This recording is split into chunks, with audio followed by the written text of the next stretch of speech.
Evening, YouTubers. I've got my wife with me this evening, the love of my life, and we're very excited because we've got, I'm not going to say who. Got to speak up a little bit. I'm not going to say who, but she's got an interview with someone tomorrow, which is really exciting. We're really looking forward to that. And she's got live tomorrow at 10 o'clock, 9 o'clock UK time. In the evening, it's a night-time thing, because yeah. I have pinned a comment on my video, say it's 10, don't think I specified. So be sure to tune into that one or watch the replay, because that's going to be really good, I hope, I think. I'm freezing tonight. Yeah, I was watching a few videos today, and is it Neil? What's the guy called? The Scottish guy with the beard and the long hair. Oh, I don't know his name, but yeah, I Oliver, know him. Oliver He's really something. good. He was going on tonight about Prince Harry being all into, like, what did he say it was? Toxic masculinity. I mean, what? What? Does that mean? Toxic masculinity. Does that mean he's going trans? He's going to come out? I know. Are you man enough to wear my pearl necklace? Of course I am. I've worn it before. But I'm not into pearl necklaces, right? That sounds really bad, Graham. Does it sound bad?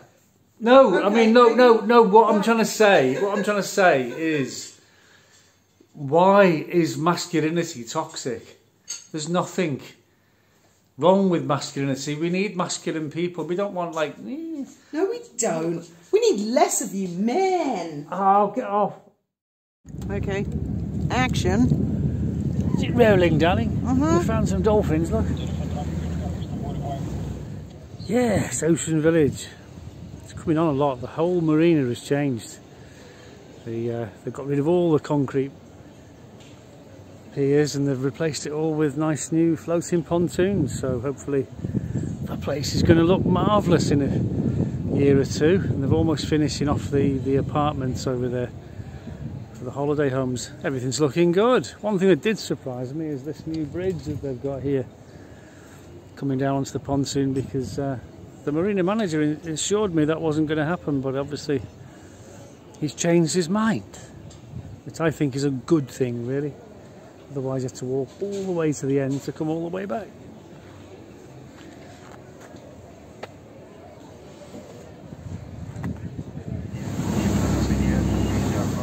No.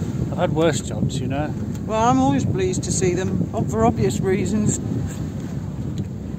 Because it's a bloody nightmare if there are no dolphins. The passengers get awfully disappointed. And eggy. Wait. No. Oh, I can't. What are you doing? I'm trying to get the pearl. I can't breathe. There you go. You're man enough. Do you remember years ago on the dolphin boat? Somebody wanted red balloons, and there was you and there was the other guy who'd been in the special boat services, Ross. Yeah. And I blew all the balloons up, all the pink balloons, and it was a hot sunny day and everybody, the marina was chock-a-block, and I said, Ross, can you take the balloons to the boat? And he went, yeah, in a minute, and ignored them. And I said, Graham, can you take the balloons to the boat? And he went, yeah, in a minute. And it went on and on and on, and I said, it's a private charter, can someone take the flipping balloons to the boat? And in the end, this special boat services guy, you know, he'd been in the Paris. I'm not taking the pink ones. Oh, Graham's not hard enough to take the pink balloons to the boat. He said, all right, I'll take the balloons to the boat. You pansies. There's nothing wrong with chaps. Where the hell would we be without chaps? But if we were to wear shit like this, right, I mean, it looks great on women. It does look, it looks fabulous. I love them to bits. It looks great on you. You've got a nice suntan. Yeah, but the minute you have a bit of a tussle in the pub, they're going to snap and they're going to go. They're going to do a Prince Harry, won't you? Just like my necklace was snapped. Oh no, William broke my necklace. Good job, I've got a spare set. No, toxic masculinity. I think they're going down the back. We need to say no. Yeah. We need to just stand up for ourselves and just say, no. No, I'm sorry. I'm not having it, right? No. I was on the runway the other week, and as usual, just as you get to the barrier comes down. There's a plane taking off. Shut the gate. Everyone's stopping, all sitting there like this. Oh, God. and there's a big crowd of people on the pavement, because there's a little gate on the pavement, and then there's 2 barriers on the road, obviously for both ways. So we're all sitting there like this, and the queue's backing up, and of course you're looking at your watch, and there's no plane, as usual. It takes ages before they start the plane up and decide to shut the doors and move the stairs and things, and then taxi along.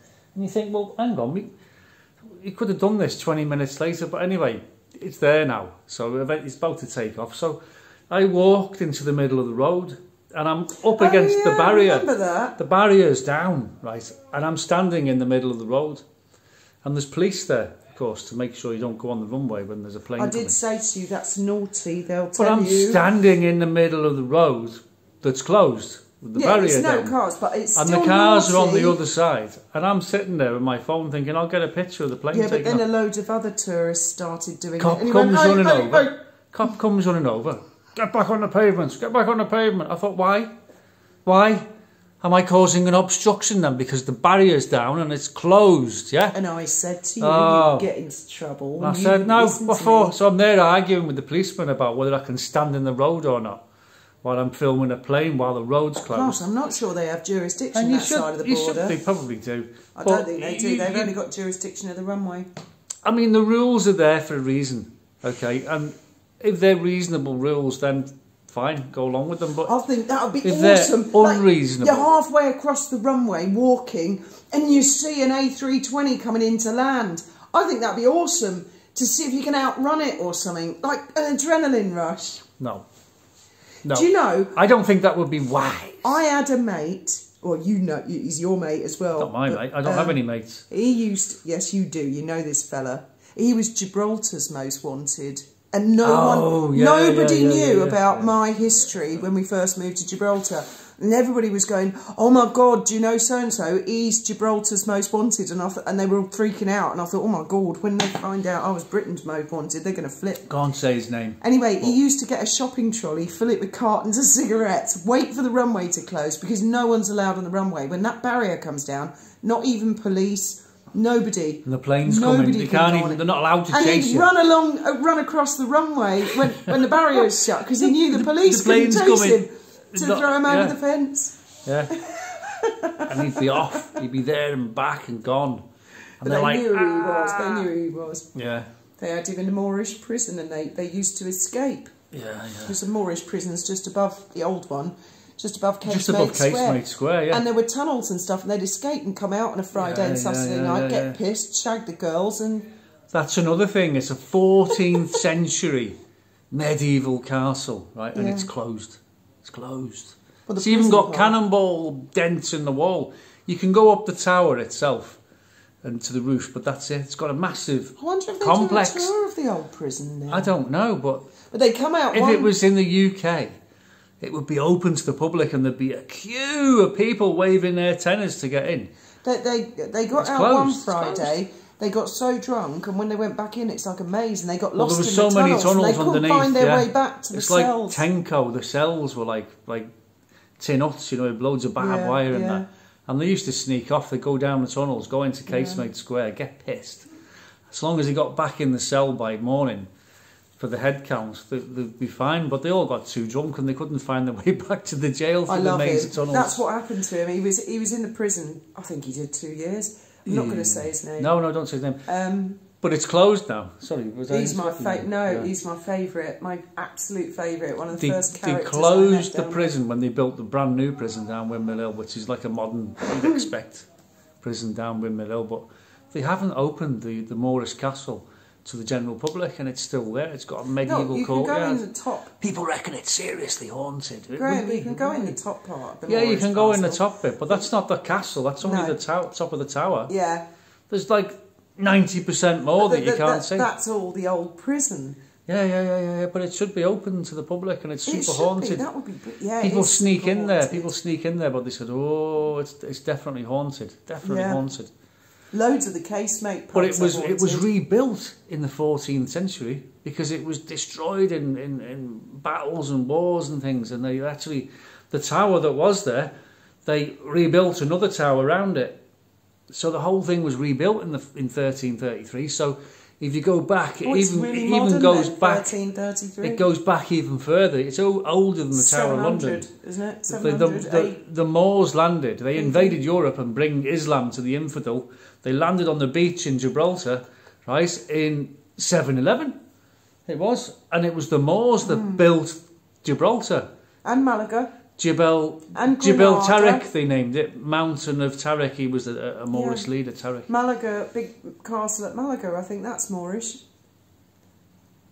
I'm pretty sure it's Moorish. It could be. I've never been Granada, there. But you know the big thing at the Granada. Alhambra. That's well, the Moors invaded loads of Spain. yeah. And they were there for centuries. They must have been there for 700 Cadiz, years. Yeah, the whole thing. There's been 14 sieges in Gibraltar. It's changed hands 5 times. So people say, oh, it was Spanish before it was British. Well, yeah, it was for about 200 years. Because they were fighting the Moors over it for 650 years before that. I think they got it for 20 years and then the Moors took it back. And then the Spanish had it for a couple of 100 years, I think. I don't know the exact dates off the top of my head. But and we've had it for, what, 350 years? 300, no, 300, it was 1704. So 310, 315. Just over I remember 300 years. Bland's having their anniversary. It's a fascinating place. If you're into military history, Gibraltar is an amazing place. And it's also an amazing place when it comes to British maritime history. And even before that. But there's no maritime museum, there's nothing. One of the aircraft carriers that they recently scrapped, because they've got 2 new ones now.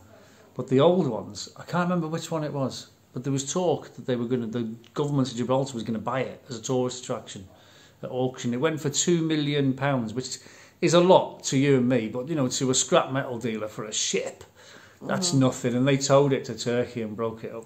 It's criminal, really. It's absolutely criminal. Because £2 million sounds a lot, but you think about it. If it was here in Gibraltar, moored up against the wall as a maritime museum or part of the beginning of a maritime museum, it wouldn't take long to recoup that money, because you'd be there there'd be a queue of people. I'd be there with my money wanting to go on. Bad storms. We do, but look at the Fedra. naval warships. That broke up into 3 pieces. Well, it'd be in a mooring, wouldn't it? It'd be in a. It wouldn't. It'd be at one of the anchorage of Europa. Well, if there was a bad storm coming on, I suppose they could tow it to a more. I doubt. I don't know. They put it on the eastern secure. anchorage. It's pretty secure. It'd have to go on the new marina in New Harbour. Oh, it'd tear the new marina to pieces if one of our storms came. I don't even know if it's deep enough. There was talk about the harbour having to be dredged for the new Queen Elizabeth type aircraft carriers, and the government of Gibraltar wanted the MOD to dredge it, pay the cost of dredging it, make it deep enough, and the MOD said no, apparently. And talking of maritime, I remember when back in 2001, 2002, the Odyssey Company located HMS Sussex, a very, very, very old wooden naval ship.